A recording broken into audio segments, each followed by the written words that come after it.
समस्त नमस्कार। आदि कर्मयोगी अभियान 3 दिन कर्मशाला पराखंड अनुष्ठित होता है। कर्मशाला जगदी निजक भाग्यवान मन कर प्रकृत में जो आदिवासी लोक मैंने अच्छा जनजाति अच्छा से उन्नति निमंते सरकार बहुत चिंता करते भारतर 21 शताब्दी 100तम सेंचुरी जो हम से 2047 मसीह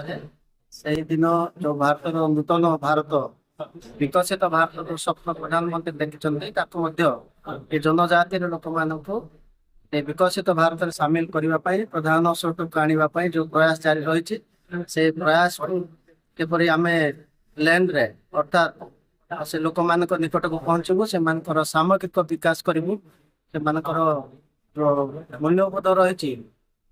खाद्य वस्त्र बासगृह गमनागमन बिजुली शिक्षा स्वास्थ्य सबूर व्यवस्था करी से जपरी आम प्रधान स्रोत को आनी पारिबु एवं विकसित भारत स्वप्न को साकार करिबु से प्रयास आमको गोटे गोटे आदि कर्मयोगी कर निजे सामिल होती आशा करमर जो टीम अच्छा समस्ते मिलमिशि से काम को आम सार्थक करूँ। धन्यवाद, नमस्कार।